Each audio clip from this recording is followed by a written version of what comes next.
theme for this year at Still a Moving Center is Citizens of Humanity. And so each of the topics that we've taken up during the year come from our Still a Moving Center Almanac, which is about to be released for 2024. This is the cover of 2023. And actually, it's going to be released tomorrow. So I'm very excited about that. And the theme that we have this week is the quest and the question. And to me, it seems as though these citizens of humanity are very much people of purpose. And they are people who are not simply wandering through life aimlessly. They are definitely on a quest, and we might not know exactly for ourselves what that quest is. I think that's part of the beauty and the mystery of it, actually, is because it's the quest and the question. Like, what is the question that's going to let us go a little farther along in our quest? And to me, also, storytelling is one of these ways that we can progress on our quest. You know that so many stories, like we have Joseph Campbell and that universal hero's journey. We take this expanse of our lifetime. A story could be over, a vaster period of time than that. But usually a story that's really satisfying to us is one that has a certain starting point. There's a problem to be solved. We go through that, and if it's like the hero's journey, there are people who enter along our path along the way, and we gain skills, we gain knowledge, and then there's sort of some surmounting of some difficulty. And when we put that all together, we have something that makes a little bit of sense to us. And maybe it points a bit to our purpose in life. This meeting today is very much a proper sequel to last week when we, from a different tradition, the progressive Christian tradition, as a matter of fact, we had Reverend Walt Weiss, who was speaking on keeping time wisely. And so to him, this idea of using our time in a very wise way, as if time is precious, has to do something with finding out what we're doing here. What are we spending our time for? We are so fortunate to have Jeannette Hereniko coming today to speak with us from the storytelling tradition and from, one of the more modern ways of storytelling, which is so effective, and that is through film. She, in fact, is the founder of Hawaii's Film Festival, which is really one of the premier smaller film festivals in the world. So we feel very fortunate to have Jeannette with us. And I'm not going to take any more of her time, but pass it directly over to Jeannette for the quest and the question. Well, mahalo anui. Thank you so much, Renee. And I want to especially recognize Jane Yamashiro and Shauna Robbins, who must be credited also for helping me start the Hawaii International Film Festival. As they know, and I know, and everybody here, and Carol Fox helped with the very first fundraiser we ever had that earned enough money for us to go on to our second and third. So we all know that anything you create takes a village. So I want to acknowledge that right off from the front. I also want to acknowledge Paula Rath, who you and I, Renee, have friends in common, and that certainly includes Paula, and she was a big player in me getting this invitation. I also want to acknowledge that Still in Moving, I've taken classes there. I really love the cooking class with Sheila, who does vegetarian classes, and I've tried a few others, but I stick to the cooking class, I think, for me, where I am in my life, but I admire very much what you're doing. And I especially love getting your newsletter, Renee. As I mentioned to you, your April 2022 newsletter particularly touched me and my husband, Billy, who's on here, where you talked about the invisible relationship between animals and environment and people, which I think the Polynesians would label that the va. That I'm not going to be talking about the va, but I want to say also that you this was kind of a challenge when you gave me the thing that I think Diana just read, and which you positioned it in. It's not something, it's a little out of my comfort zone to usually talk about, but I believe that comfort can be dangerous, but also can be very growing. And I believe in the saying that I've heard, a bird is safe in the nest, but that's not what wings are for. You get out of that nest and you put yourself in little dangerous places. That's what I've done all my life. And you grow. So I've accepted this challenge and I'm happy to see so many friends, and I know I'm going to grow in doing this. And also I'm going to challenge, there's going to be some things I'm going to challenge about, and I'll probably start with the questions. I'm going to challenge even that, because I believe there are many quests in life, and quests change as you grow. And there are many, many questions, and so many of the questions never get answered. So I'll start with that belief right away. I also want to acknowledge a concept the Hawaiians have called a makawali. And that's what I'm going to be talking a lot about, although I may not mention it in that name. It loosely translates as 8 eyes, 8 ways of seeing things. That's a concept that we have of viewing anything when we look at it, that there's 8 ways to look at it. Because I am a film person, one of my favorite films is Rashomon by Kurosawa, which happens to be playing at the Doris Duke Theater at the Honolulu Museum of Art this month. We missed one screening yesterday, but there are 2 more. I think one's on the 15th and one's on the 29th, and I urge you to see it, those who live in Honolulu. Those who not, to look it up and try to stream it, because it's about what I'm going to be talking about. And it's good storytelling, but it's an acknowledgement that there's many, many ways to see and hear the story. And it depends on your viewpoint. It depends where you are in your life.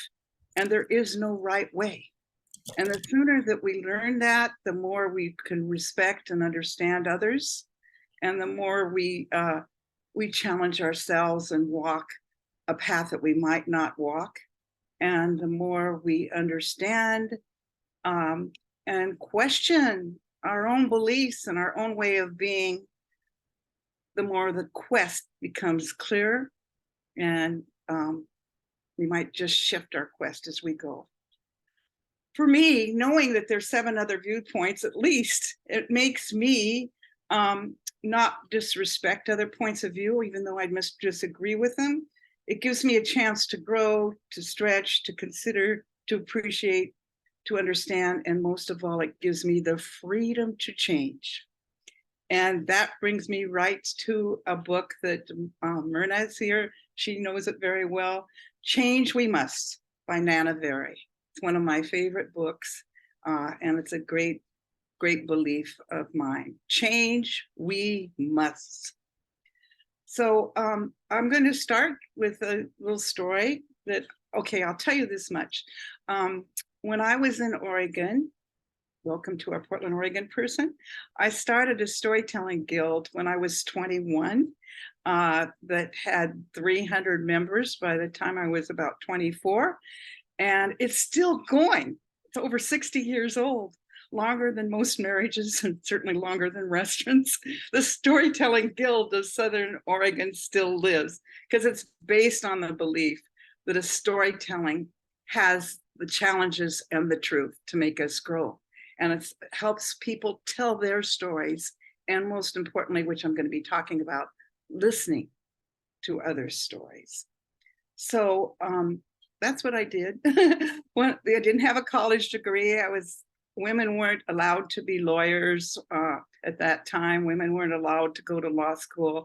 And I happened to be married to the wrong person who said to me, women don't need an education. You just stay home. You don't need a job. I'll take care of you. And most women did just that. So we used our energy and our desires in building different kinds of things and doing all these things. And mine was storytelling. And mine was organizing a storytelling guild.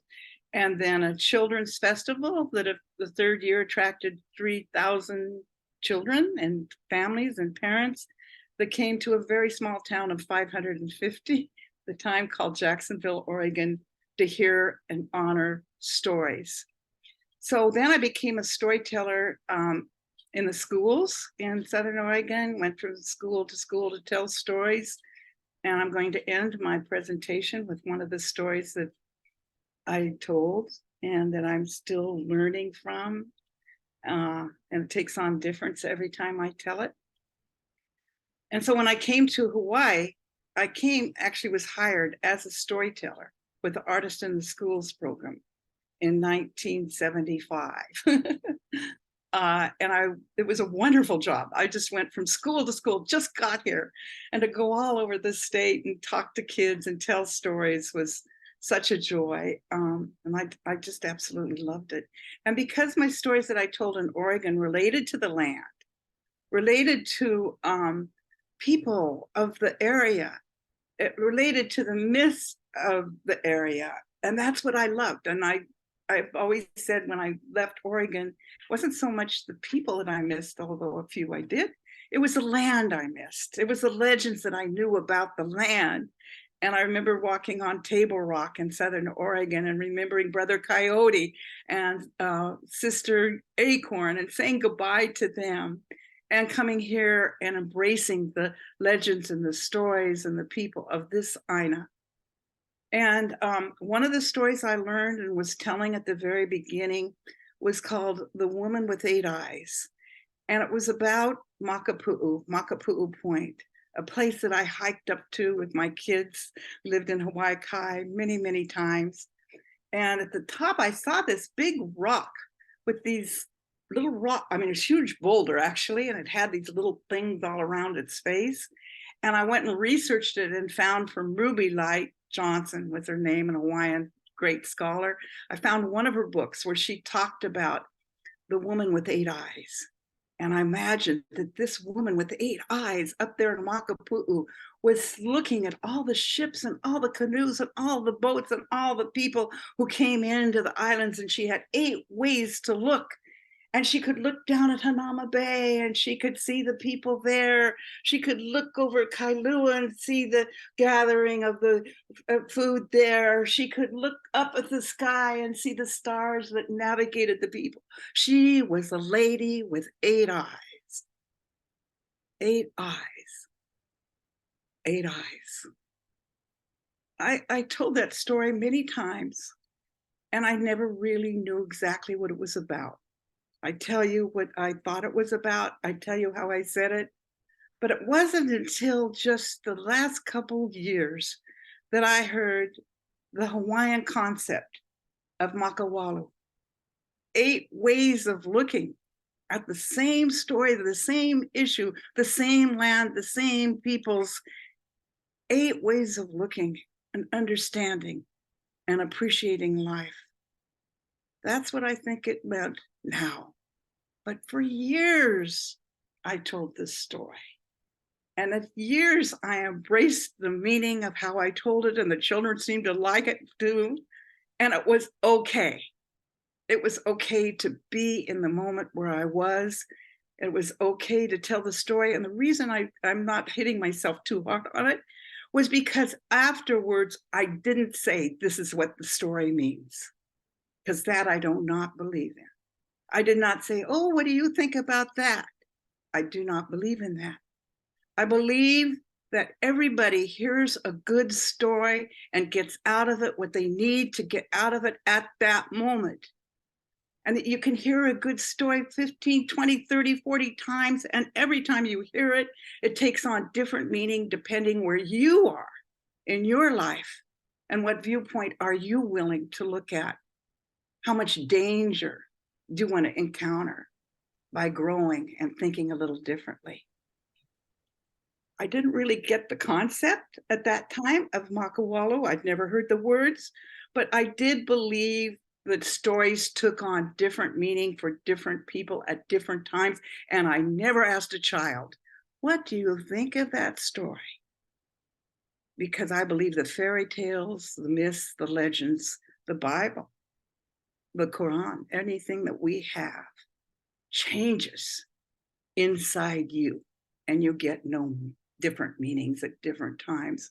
And we owe it to our audiences, our children, our listeners, to give them the gift of silence and let them hear in their mind what they want to hear and interpret what they want to interpret. We do not need to tell them what it's about. They get it at where they are. And if they don't, give them 30 or 40 years, just like I took with the Lady of Eight Eyes. But one thing I learned about the Lady of Eight Eyes after telling it and loving the kids, and the kids seemed to like it, and I left the silence and did all the things I learned, worked in Oregon. I learned that there were plenty of Hawaiian kapuna who had a closer relationship to the Aina than me. There were plenty of Hawaiian elders who were also in the schools, just starting to go in the schools. This was 1975. At that time, by the way, there was no Hawaiian at all making films, not one Hawaiian. And just there were Hawaiians that couldn't even speak their language, which just shocked me that they were forbidden in Kamehameha to speak their own language. But guess what? They knew how to tell a story. They knew how to tell a story through hula. They knew how to tell a story to their children that passed on wisdoms. They knew how to whisper at night Hawaiian in the ears of their children. They were telling their stories and keeping their wisdom alive. And so when they just started, and I'm talking in the 70s and the late 70s and the early 80s, up until then, they were not invited in the school to tell their stories. But then they started to say, you know, these Hawaiians have something to say about the Aina, something to say about the ocean, something to say about the Va, something to say about the Makawalu. And they did not need a newcomer coming in from Portland, Oregon, and telling them stories about the Lady with Eight Eyes. I felt I was picking flowers in other people's garden. And I stopped being a storyteller in the schools. I chose not to do that. I chose to leave room for others because I felt this didn't feel right to me. But I just still felt this need to tell stories. But I learned that there were other ways of telling stories. And what about film, making a film? You know, there's no Hawaiians making films. There was no one telling stories. That I turned on the TV set, and on educational TV, they would be talking about dance, and it would be the waltz. It would be tango. These were local programs. But what about the hula? There was nothing that was local about what was going into educational TV. And I wanted to help somehow. I wanted to be a catalyst to help people hear other stories. I wanted to live what I believed, and that's the value of being a good storyteller. You must shut up. You must listen to someone else tell the story. So I went to educational TV without my college degree, because remember, my husband at the time said, the women don't need a college degree. I'll take care of you. So I just walked into educational TV and said, I'm a storyteller. I want to work here, and I'll do anything to learn. And I got a job as a production assistant. And I remember this one show taking 50 costumes and getting them all dry cleaned and going around and finding a dry cleaner who would dry them to make them right for the show. I worked my butt off. I paid my dues, and it was noticed. So I was finally promoted to a producer and a writer, and I could start helping other voices be heard. And I'd like to think that Myrna Kamai, who took my job after I left, and I, as Howleys from the mainland, we've done a pretty damn good job of helping other stories be heard. So, but I finally decided that no matter what my husband was telling me, I needed a degree in college. And so I went slowly, over, it took me 5 years, taking one course at a time, finding places where they would let me write up what I had done and get college credit for that, like they did at Chaminade. And finally I got a degree, slowly but surely. I had my college degree. So I could get a job, a real job with insurance, with all the benefits. So I went to the East-West Center, which I loved what they believed in, which was to promote cultural and understanding between Asia and the Pacific and the United States. That was my quest at that time. And here was a big institution that was dedicated to it. So I applied and I finally got a job as a community relations officer at the East-West Center. And the president at the time called me in his office and said, I'd like you to think of ways we can get closer to the community because nobody here knows what the East-West Center does. And I thought of 3 ideas, and one of them was the Hawaii International Film Festival. I said, there's no movies here spoken in Asian. There's no movies here made by Pacific Islanders. We don't know, we haven't heard the language. Let's get them and show them in theaters. And he said, great, go do it. You have no money, you have to raise your own money, but you've got a Watts line. At that time, Watts lines were the big deal because you could call over the world. I had a Watts line, a salary, and an office, and I was thrilled because that was my quest, to bring the stories to Hawaii of Asia Pacific Islanders and the United States, and to have after film discussions where you could talk about the content, where you could have the theme of when strangers meet and discuss cross-cultural relations and how we can both see each other. Different ways of viewing. They can listen, we can listen. There would be listening, discussing, and interaction, and it all had to be for free. Well, that president loved that idea, but he got fired. And a new president came in, and he hated that idea. And it was tough, as Carol Fox and Shauna and a few here can relate to. And I'm not here to tell all that story, but I'm just here to tell you it wasn't an easy trip. And I believe that anything that takes you out of your comfort zone, that's dangerous, that makes you walk and try to go a different way, if it's really good, if it's really meant to be, if you're really on fire with that quest, if others also agree, if it becomes others' quest, if you know that you're in that zone because it's the right thing to do at the right time with the right people, you can do it. And this was an idea that had come. So that first year, after a very successful film festival and a gala at Sea Life Park with Olivia Newton-John and Pat Morita and the Casamero brothers and Jack Lord, and I was the MC, and I had a dress on that I really liked, and I went back to my husband and I said, it's a huge success. And he said, it's either me or the festival. I don't like you in that kind of clothes. I don't like you hanging around with all these movie stars. And I don't like you having this job. You either quit or you get out of this marriage. And I went to bed devastated that night. But I knew it was time to leave. So I woke up in the morning and I said, I'm going to take the film festival. Change we must. Nana Very.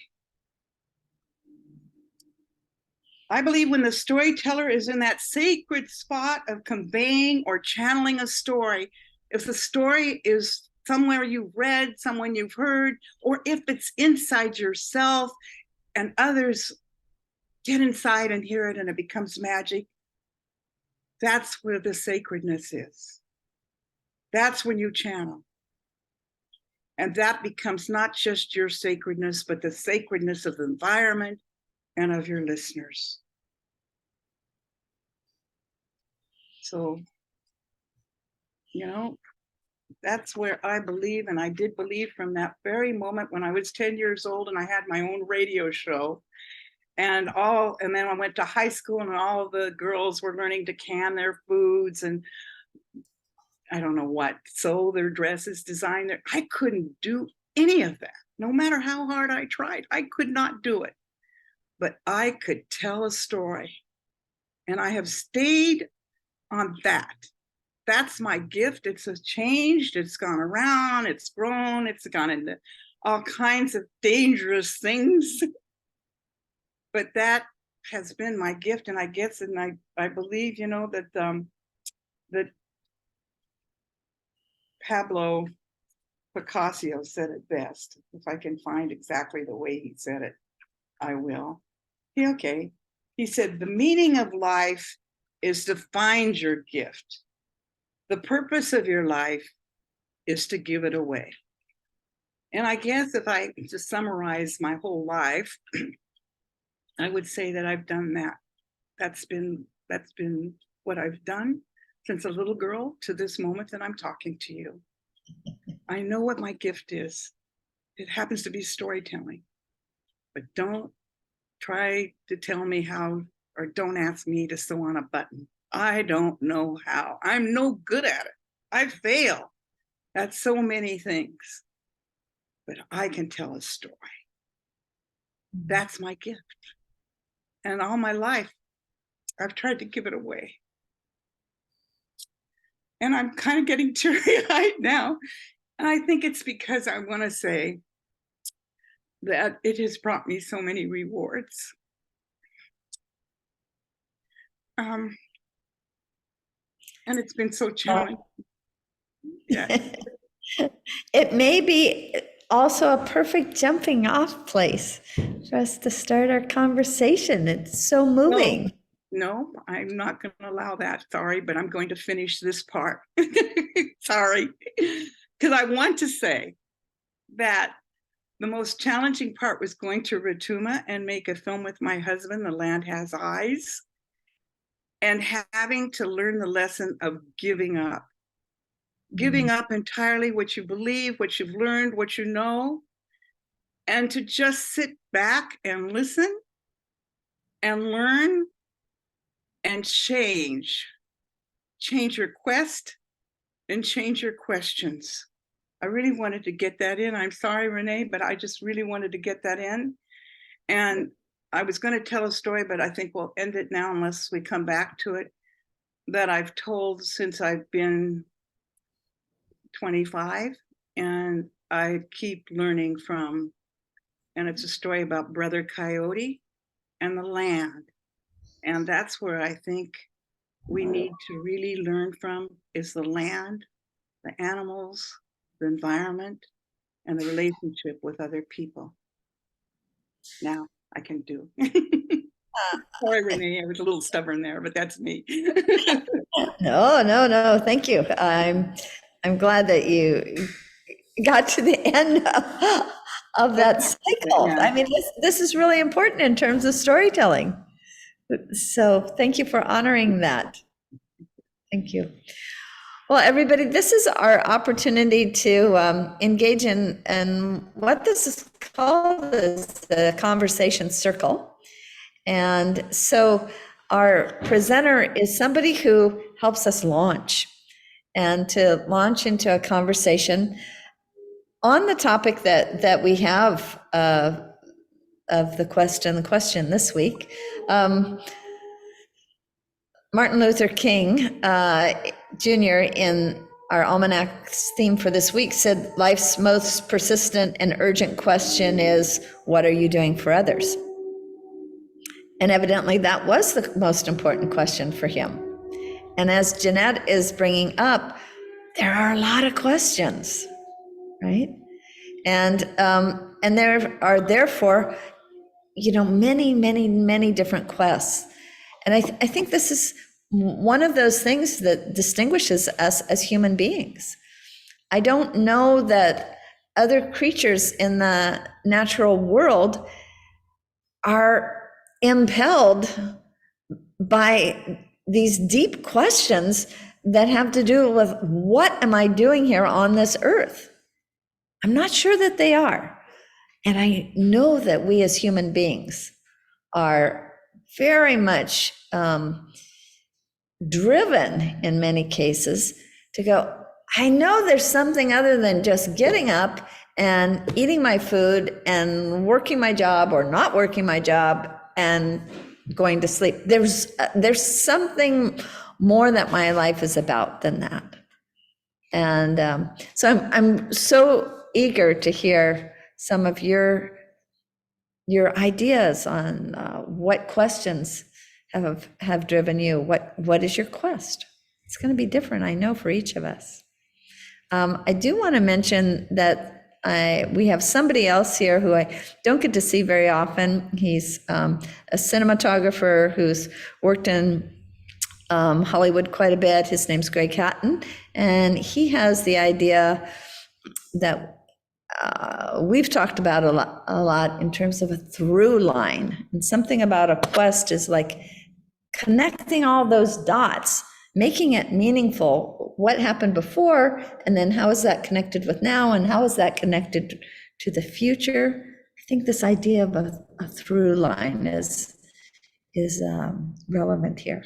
So it's open to all of you now. You want to tune in? Hello, everybody. Can you guys hear me okay? Yes. Very good. Thank you for that introduction, Renee, and thank you for the story on storytelling, Jeannette. I'm a fellow storyteller as well. As Renee was saying, I'm a cinematographer and documentarian. I do documentaries through film and through stills. And I guess I wanted to ask Jeannette, like, storytelling is, to me, the most important thing that we do in life. And I think that all of us in this room and everybody on this planet is a storyteller, just in the people that we are. And just as, I think I've said it before, but the way that we dress every day is a story that we're telling without words.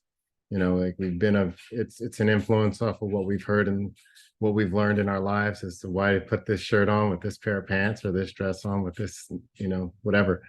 But the question that I wanted to pose to Jeannette, and being so in love with the craft of filmmaking and storytelling, is that, and also to piggyback on what Renee was saying, like, do you see a through line in all of the work that you see in the film festivals that kind of speak to our greater humanity, and how can you articulate what you've witnessed through your time running a film festival? Yeah, I think, Jeannette, that question would go to you, and then also it's open to everybody else as well. Well, first of all, Greg, thank you for the question, and thank you for being here. You've made me want to look at your films, your documentaries. So I hope you'll get my email and write me what they are, so I know a little bit more about you, because I am interested in other stories, other people. I think what you said is really important, and maybe that answers your question too, is the other people's story. That's what the line is. The through line is to be open and to hear other people's stories, and to help them tell stories, and to empower people to tell their own stories. Mm-hmm. That's one of my biggest beliefs. And I'm just going to give this really quick example. When I was a storyteller in the schools, I always talked to the teacher about their story, and every one of them would say, oh, no, nothing. I have no story. My story, my life is, and I would interview them, and it ended up they had these incredible stories. I remember this one teacher at Cocoa Head School, Japanese American, who remembered as a little girl her mother wailing and picking the dishes out of a big trunk and throwing him against the wall. And she didn't know what that was about. And then she heard when she was older, it was Pearl Harbor. And she went on and told one story after another like this to me, but never shared it with her class. So I would listen and tell her story. And then at the end, I'd say, and that woman is your teacher. And they would all be amazed. But I think even more important is that she would tell her own story. That would be more important to do. And so that's my line, is my through line of the festival work is to continue to tell other people's stories with other kinds of viewpoints, other kinds of Makavala, not just one viewpoint, and to be open and help people listen and see other people's story. Does that help at all? Yeah, I mean, it's good. I think it's like we say with these films, you know, you get to step into I think Viola Davis said it very perfectly. She won an award, and they were, you know, she went up to accept the award, and she was just crying and emotional. And she's like, you know, the one thing that I really, she's like, she was happy to be an actress or an actor.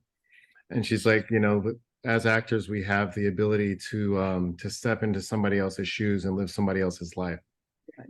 And that's something that doesn't exist in any other like profession in the world, because as an actor or as a filmmaker, more so as an actor, because they have to embody something so different from their own world.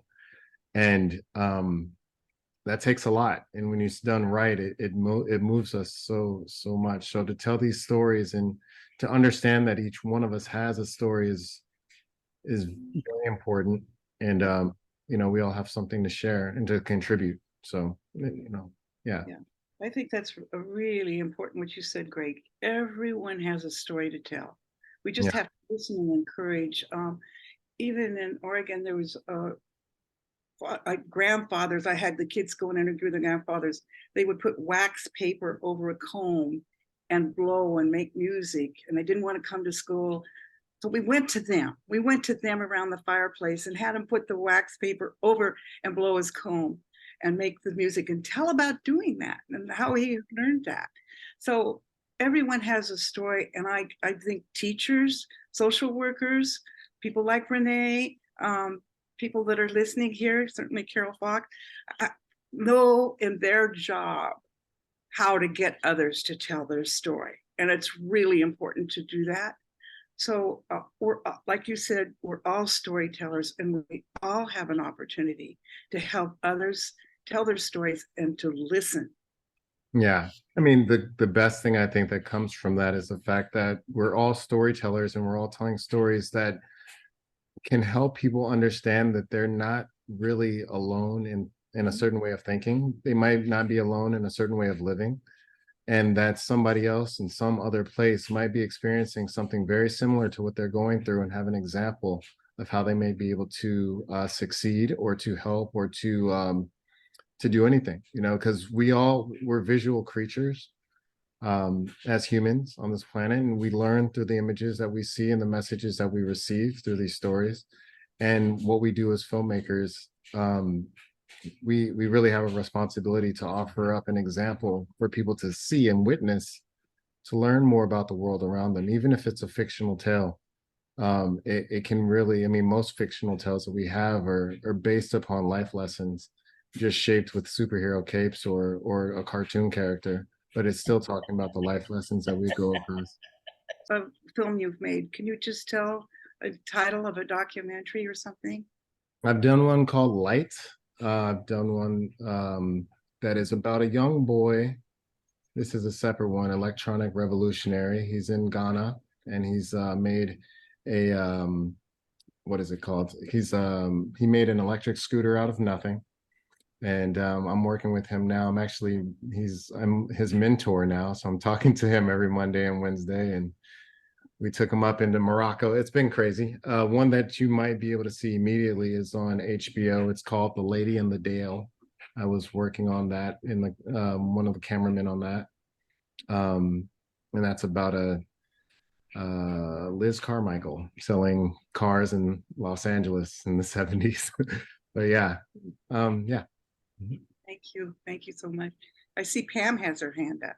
Yes. Yeah, so I wanted to comment about the storytelling thing and about finding your voice and using your voice, because I found it, I was really moved by your story about your first husband and how he didn't like anything about what you were doing, the new you, the way, including the way you dressed.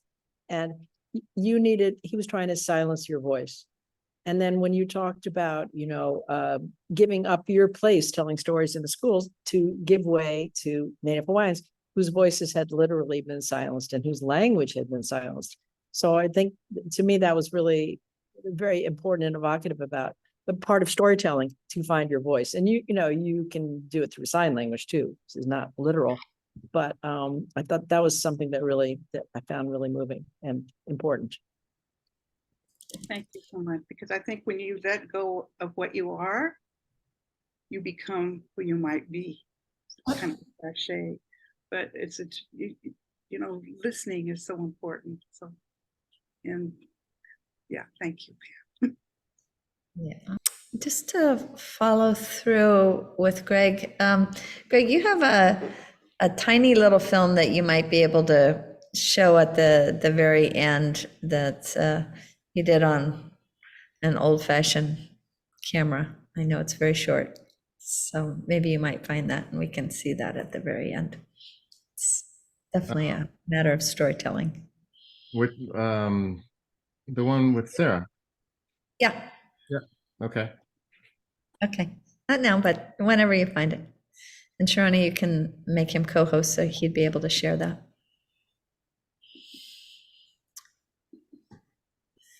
Yeah, Carol Egan. This is Paula Rath, and I just wanted to mention another kind of storytelling that I have been immersed in for the last year.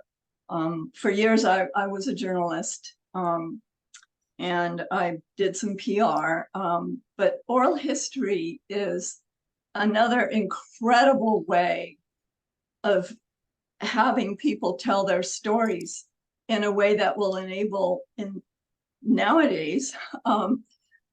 people all over the world to hear them.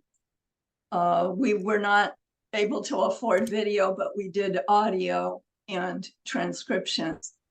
And the kinds of things that you learn from an oral history, every single individually is surprising. And this was through a grant from the Hawaii Council for the Humanities.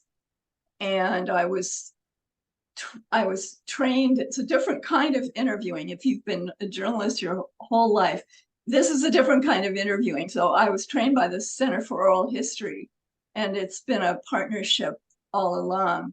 And the purpose was to find 15 people who had connections with Palama settlement in different ways, and to learn about what Palama had meant to them and how it had changed their lives.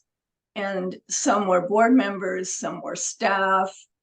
Many of them were at Palama settlement during small kid time and told wonderful stories about being a child. And I won't go on and on about it, but I encourage you whenever possible to, if it's a subject, and especially if it's a subject that interests you, and you see that there are oral histories about it, it kind of takes you into another realm of storytelling that is, it's just invaluable. It was so exciting for me to be involved in this grant. And did you, Paula, find that similar to what we heard from Jeannette, that you were helping people to give voice to stories that perhaps they had never told before, and so they were gaining a lot of self-understanding, and maybe a way of looking at their history that they might never have had the opportunity really to look at had it not been for the way you were interviewing them? In almost every instance. that was the case. And we did have some tears, and we did have some revelations. And there, I believe that it was an enriching experience for everyone. I interviewed people from age 41 to 95. And all of them are wonderful. They will be on UH Scholar Space next year. So you can look for them. Did you get the sense that they gained a little bit more clarity about like the through line of their life, so that they could see it not just as like a bunch of stuff that happened, but more in terms of, oh, I understand this about what I've gone through, and I understand that, which might kind of point to something like, if they were wondering, well, what's the meaning of my life? If they had that kind of question. Did you get that sense that they're? Yes, I did. And we tried to talk a lot about culture, and the cultures were very different. I tried to choose people who came from very different socioeconomic backgrounds and ethnic backgrounds. And one of the wonderful things that did happen with a number of them is that they realized how little they knew about their ancestors. And several of them have contacted me since, and they have learned more about, I mean, some of them didn't know who their grandparents were initially, and they have now gone back in various ways, just doing mini oral histories among their family to find out more about their ancestors. So that was also a wonderful outcome. Wonderful. You and Jeannette have so much in common in what you're doing, allowing others to tell their stories. Carol, did I see your hand was up? Yeah. Can you hear? Yes. Yeah. During the pandemic, there were 5 former Juilliard dance students, including me, who decided to get together on Zoom.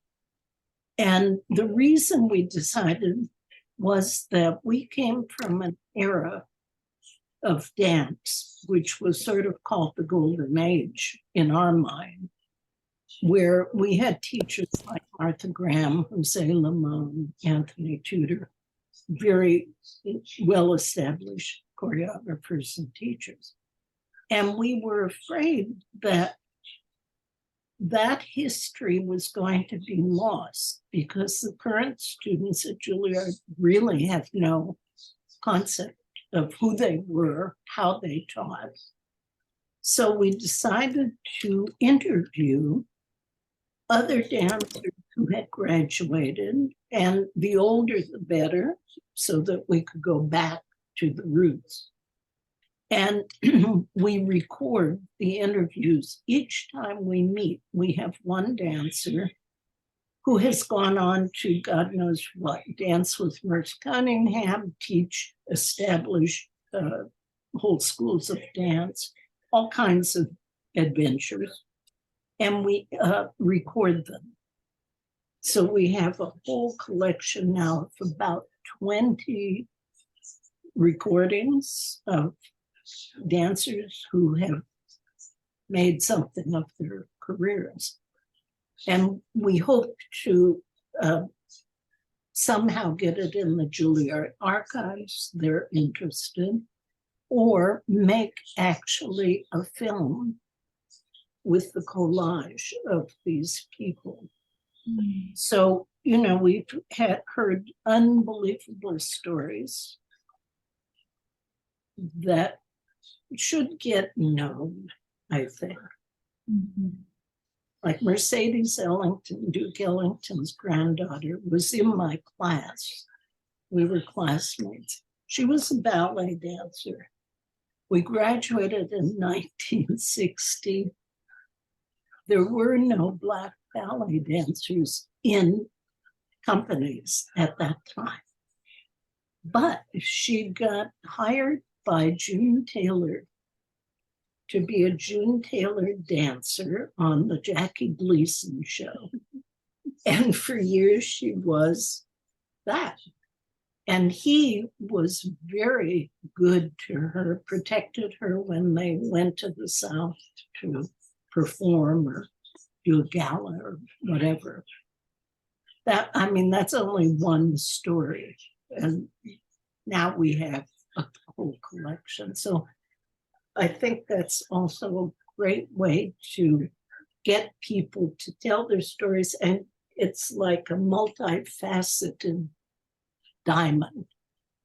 Everybody's is different, but they have this running thread of dance.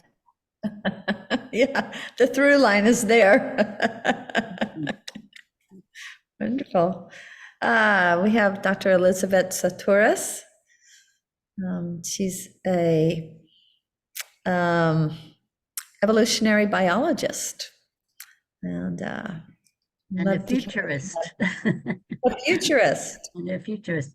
And mahalo, Jeannette, for just fascinating talk on stories.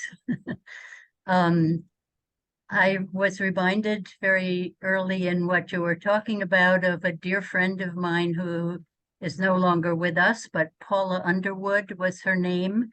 And she was taught by her father in a tribe of two because they weren't living on an indigenous territory, but were in LA and in their garage. And her father taught her when she was a young girl to whenever she thought she had an explanation of something, that she should think up 5 other explanations for it before she thought she understood it. So that was very much in line with everything you were talking about. I'm, as you know now, I'm a scientist by training. And I got very interested when 40 years ago, I became a co-founder of the Worldwide Indigenous Science Network. And the purpose, Apila, Colorado, was the main founder. And the purpose of our organization was to get Indigenous young people to recognize that their cultures had sciences, and also to keep them in their cultures. By that should give them more respect for their cultures, to dignify their ways of knowing, which they met all the qualifications of science. So that got me interested in the multiple sciences of the world, and I ended up looking at the foundations of the different sciences that we have in the world today, from Vedic science, which the quantum theorists all took their basic information from, and had some international symposia to look at organize some of those, to look at those foundational stories that underlie the different sciences. And so we did one to compare the Vedic quantum theory one with standard Western science. And then I did another one in Kuala Lumpur to look at Islamic science. And so now I had 3 different sciences with their foundational stories.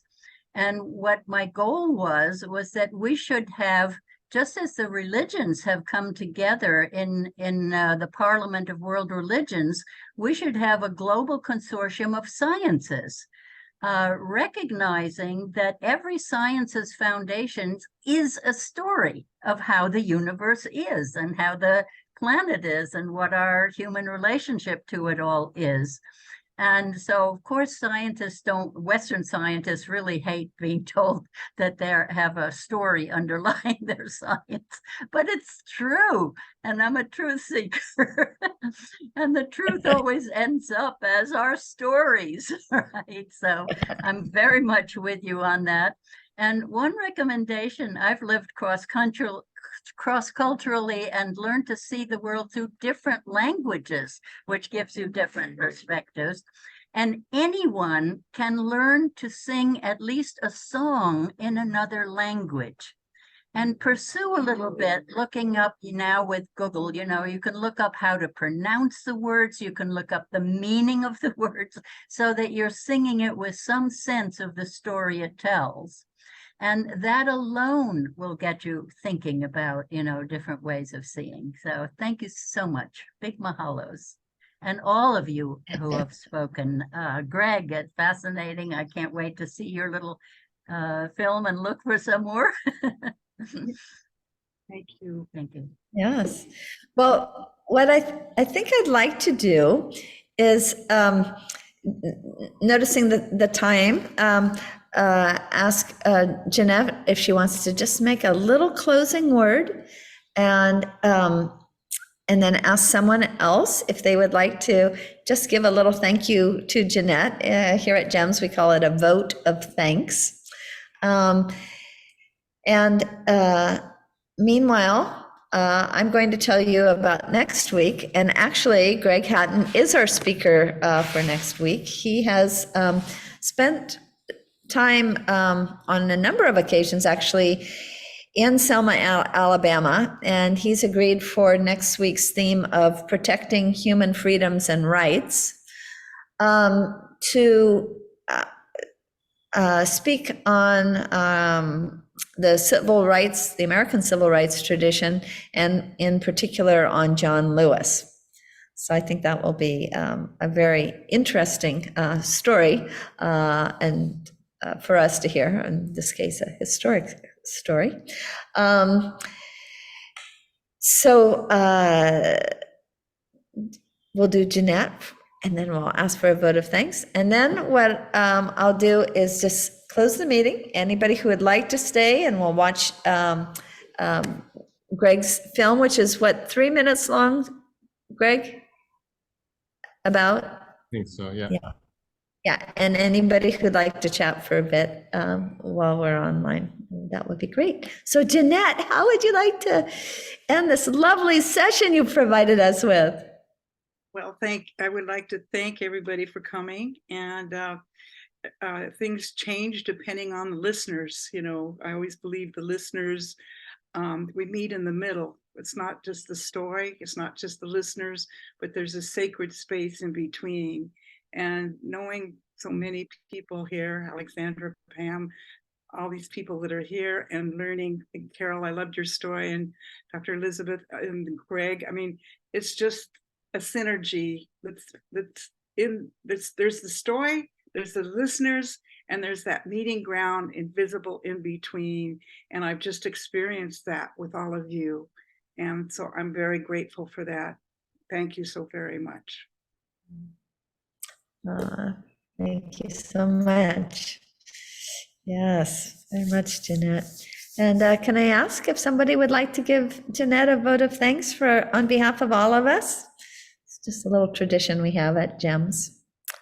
Oh, Alexandra, Yes. you should go. I want to give Jeannette a vote of thanks and really appreciate your expressions about listening to others, and about deeply listening to yourself. That's something I so honor about you as a person, a filmmaker, and a storyteller, is that you deeply listen to your own heart. I mean, you chose storytelling over a safe and sound marriage. You listen to your heart. Mahalo. Quickly, so a little bit of background on what this film is. It's called Oasis. And this is a short film that we created for a competition, actually.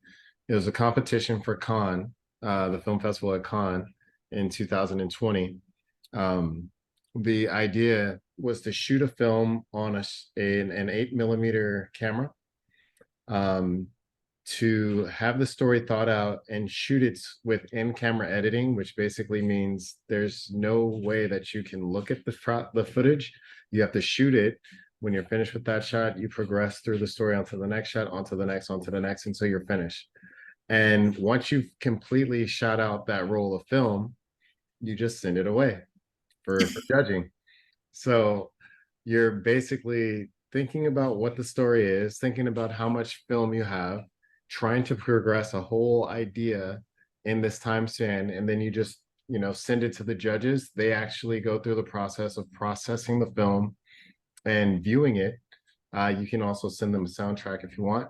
They view it, and after they view it, they judge to see who wins, and they choose 8 people because it's a 8mm film competition. And of the 1,065 entries, we were one of the top 8, and we were the only one in the top 8 from the US. And if COVID hadn't happened, we'd have gone to Cannes to watch the premiere. And the interesting thing is that, at Cannes, at this premiere would have been the first time that we actually saw it, because we sent in the footage and we didn't know what was going to happen. So that's the premise behind what this film is. And I can share it now.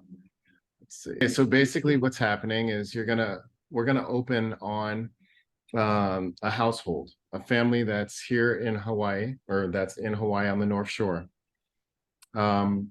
There's noises in the house right now. You're hearing a family arguing, a mother and father arguing. As they're arguing, a little boy is basically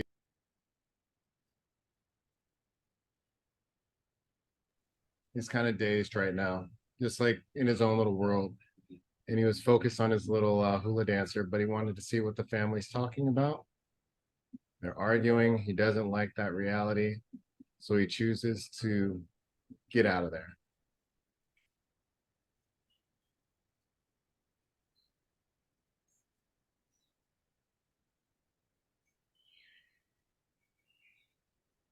Boom, he's on his way. The family now realizes, our actions are affecting our household. And the boy is now off. He's running, barefoot and all, in the rain. He has to get away from the environment that he was in. He ran all the way to the beach.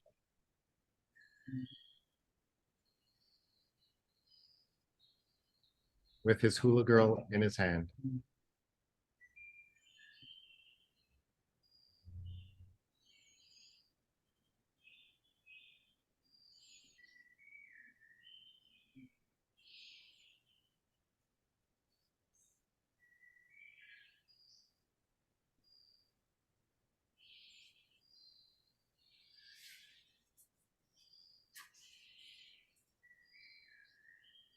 Now he's thinking to himself, he's frustrated with everything, and his hula girl that he kind of found solace in didn't really help his frustrations. So he goes ahead and he throws her into the ocean.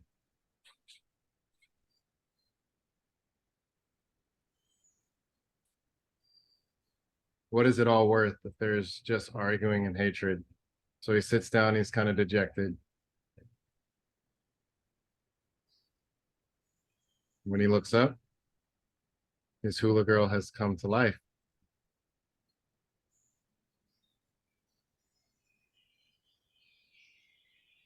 Now he's in love.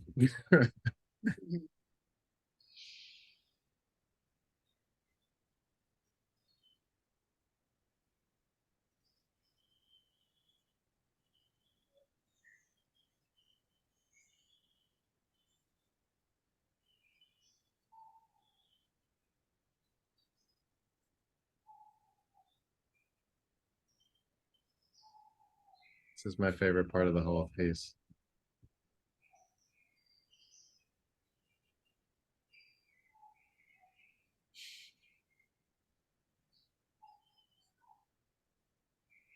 And his dad finds him.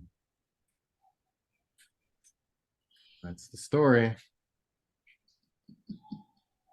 Thank you so much. Thank you, thank you, thank you.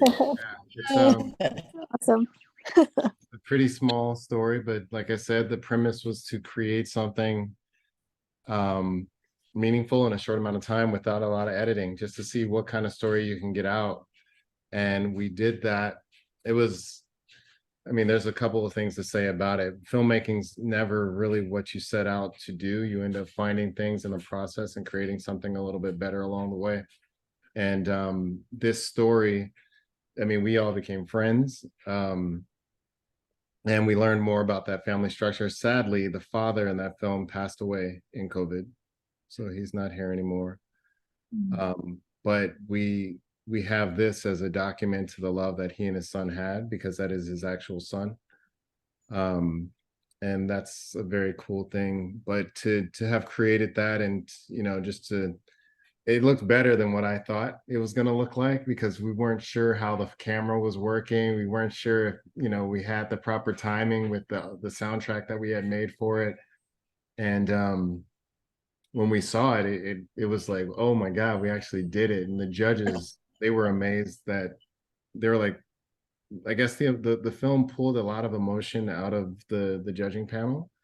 And they were I think that the highest note of praise that we got, and the most consistent thing, was that they were impressed at how much emotion came out of it in 3 minutes. And so I guess that's the power of storytelling. Yeah. Anybody else who hasn't had a chance to speak up so far? I'd really like to meet your current husband, Jeannette. Well, come on over. He's wonderful. He really is wonderful. Yeah. Shy though. He's just, there he is. There he is. Oh, Billy. Yeah. We love your wife. Yeah. He's got these beautiful baskets you see in back of me. He wove them. See if I can. Oh, don't do that, Jeannette. Oh, okay. I won't do it. Thank So, you. That's his story. But you can kind of see it in the corner there. He's a wonderful professor, and he teaches indigenous aesthetics and screenwriting at the University of Hawaii, at the School of Cinematic Arts. Nice. So Greg, you have a lot of common with Billy, I think, as a storyteller through film. Perfect. Love to meet all you guys in person. Quite a few wonderful films. Hello, this was a real treat. I've had the pleasure of being a part of many gyms, but I think this one takes the cake for me. That's because I'm a filmmaker, and I just graduated from film school in May from Hawaii Pacific University. And I've had a love affair with Hawaii International Film Festival for years.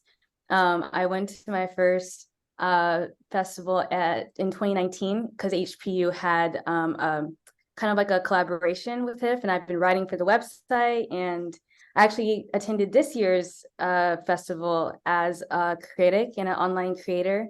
So I have some articles for the website. I'm a huge admirer, and to know that you had such a main part into creating it is incredibly inspiring.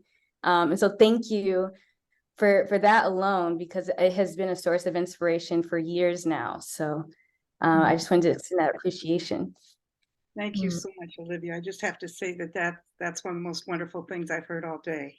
I'm very, very inspired by you. I mean, that's why we started the festival. And I really want to say also that I'm not the director now. I was the director up until 1996. And now Becky Storiola is, and she's just doing a fabulous job. And Anderson Lay is too, as the artistic director. But what you just said is the motivation and reason as a young person that we started the festival. I encourage you telling your story and appreciating those other stories from other countries and cultures. And that's why we have the name, the theme, When Strangers Meet. So thank you so much. Comment meant a lot to me. Yes, and I also wanted to extend appreciation to Greg as well. Thank you for sharing your artistry and your work. That was beautiful, and I'm going to be looking for more of your films, and I'm going to be watching the one that you have on HBO Max later tonight. So thanks for sharing that. I guess I do have a question because we're talking so much about storytelling, and I love how you're encouraging people to tell their own stories, and it's something I'm working on myself. I've been producing a documentary that's autobiographical and experimental for the last almost 3 years now.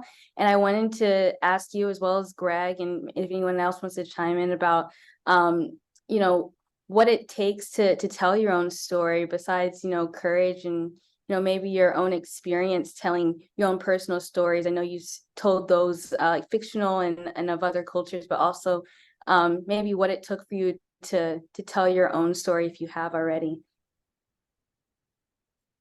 Jeanette? It said Greg, so you get Oh, to answer. was that for me? I'm sorry. I can Oh. answer For both of you, for both of you. that. Oh, okay. Okay, ladies first, please. Well, you know, I think it's really fishing deep inside yourself. And usually the thing that you don't want to tell, that you don't want to talk about, that's what's going to make a really great film. You know, put yourself in danger and think, oh, I can't tell that. I can't expose that. Please do. That's what people want to hear, and how you're growing, what your truth is. And I also think just write it down, you know, record it if you have to, and just maybe 3, 4, 5, 6, 7, 8, 9, 10 stories that you are interested in, that's about you, that you really feel deeply about, and then look at them and you'll find a pattern. You know, that's what I did. I wrote about 100 stories from my life. And when I looked at it all, I saw this pattern in my case, it was a woman who's been shaped by her culture and her politics in the way she behaves and looks. And that became the basis of one woman show I did. So you've got inside you the ability to be a great storyteller, and you own stories that you just need to go fishing inside yourself and pull it out and examine it, and don't be afraid. Oh, thank you. That was gold. Yes, I just completed a 10-day Vipassana silent meditation retreat. It was in Washington State, a state I've never been to before. And so you can see I've gone fishing, and I'm just now coming back. So Good. I think I'm like processing all that I got. Well, please let me know when you finish it. I want to see it. Okay. Yeah, I mean, I think that what Jeanette said is absolutely true. And I think that I can try to articulate 3 things that I really take to heart. Number one, as an artist, you have to be okay with being an artist. And what that means is, like, you have to be authentically you in these storytellings. Like, authenticity is everything. It's everything. There can be a million different versions of whatever film, or there can be 1,000 different shirts. But if you make one that's about you and your story, it's going to be interesting to somebody. And that's what it's all about. That authenticity is everything. So don't get discouraged because, you know, it's hard or whatever. I mean, that realness is what's going to bring the authenticity to the screen and to your story. And that's actually 2 things tied into one, because, you know, being an artist, you're going to have a different voice than everybody else. The last thing that I can say is something that I learned and took to heart from Jim Henson, the creator of the Muppets and Sesame Street and all that good stuff. This quote is amazing. And it says that children don't learn what you try to teach them. They learn what you are. And by showing who you are is how you can get across the most of what it is you're trying to share to the world. So autobiography, just do it. Be very, very authentic about what you need to say. Don't be afraid to say some of the things. Like, it actually might be a bit of it might actually help you to let some things out and be able to see it. And yeah, that's my piece from this. Thank you so much. I'm glad that I came back just in time to hear that. It's really encouraging. And I think for me, it's always been applied of, like, I have so much that I hoard. I can be like an artist hoarder, where I have so many things that I've created that I just kind of keep to myself. I'm sure you guys have archives and can understand, but thanks for encouraging to share. And I think I just might. May I? Yeah, Yes, just absolutely. Yeah, just very quickly, I just wanted to thank you, Renee, and everyone who listened in. It's been a joy to listen to Jeannette. Jeanette's the best storyteller I know, and I live with her, and I'm just so lucky. We may not have a lot of money, but we are very rich in story. I also wanted to thank Greg for that 3-minute shot. I think it's incredible. It felt very inspired. And I don't think I'll ever forget it. It was so powerful. I wonder if there's a chance you could send us the link, or if possible. I'd love to hear the sound, because sound is so important. And even with you just narrating it, it was powerful. But I think the sound would really add so much to it. So I just want to thank you for that little short. It demonstrates once again the power of story. And you can say so much with so little. You have achieved in 3 minutes what many feature films aim to get to, but never get there. And could you tell us what inspired you? Where did that idea come from? Because I think in story, one of the biggest challenges is coming up with that concept, like that idea you had. It is so simple, and it's so so moving, so resonant.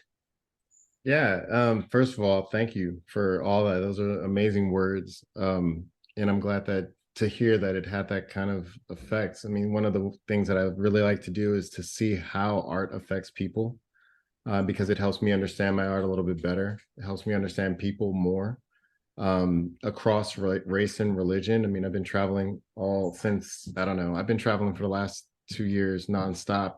And the one thing that I've been seeing is a consistency in people, regardless of race, regardless of sex, regardless of religion. People waking up and having a good breakfast together and listening to good music and walking down the road, like everybody doing the exact same thing, just in different clothes and in different temperatures. I mean, that's really all it is. So watching to see how these stories affect us as humans has been something that I've been studying. And it's not just film, but it's everything we do, how we interact together. So how the story, I put into the chat, I shared the link to the film, so you guys can all take that there, and watch it at your leisure. The story came up with, I mean, that was the task, right? Like, what story do you tell in 3 minutes? And one thing that I try to do is steer very clear from most tropes. Like, I don't want to tell stories that have been told 1,000 times over. I'm sorry, let me say that I said that wrong. Pretty much every story that we tell is a retelling of a story that we've heard. Like, it's very, very difficult for us to have an original thought. Like, we all are learning from the world that we exist in. So every story that we create, we're reshaping some kind of telling of what we've experienced or what we've seen or what we've heard, period. And this story, I grew up in a single parent home with my mother. My father wasn't around. He was in my life, and I love him, but he was not around. But I grew up in a situation where all of my friends that I grew up, all of us, all like 10 of us, no one of us had a complete household. All of us had a single parent home, either a mother or a father. And there was always fighting in the family. There was always these things that kind of push people to the breaking point and want to get away from home. So I kind of leaned into that subject matter with my friends that were helping us write and all this. And the original story was for the mother to come and comfort the boy and all this. And I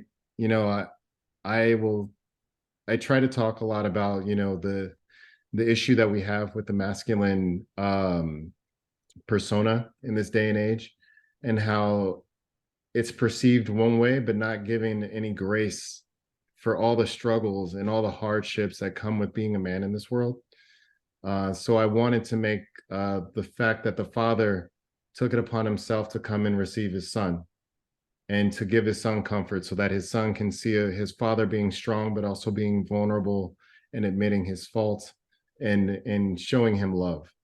Like, so that's where that the bookend came with you know, bringing some, I mean, because in reality, you know, if you let the TV tell it, you know, men are just bad and this, that, and the other, but in real life, you know, we're just as caring as most of the women in this world. We just need the outlet and the attention to see that. So that was the example that we wanted to put forward. Well, thank you so much. Yeah. Well, I want to thank all of you so much for your time, for your attention, Jeannette, for all of the care that you put into preparing for this, for sending us that beautiful excerpt that was, I mean, I think you and Greg have both talked about authenticity and vulnerability and going deep in telling your story, which then I think in turn gives permission to the rest of us to, an encouragement to the rest of us to tell something that might be painful. And that's probably, like Greg was just sharing with us, growing up without his father being very involved in his own life. That made a big impression on him, and it in turn helped to instigate this exquisite little film that he created. Yeah. So thank you so much, Jeannette, in particular, and to all of you in general. Mahalo nui. We'll look forward to getting together next week on the topic of protecting human rights and freedoms with Greg Hatton. And that will be on the American civil rights tradition and specifically on John Lewis. Thank you all so much. Aloha. Aloha. Thank you.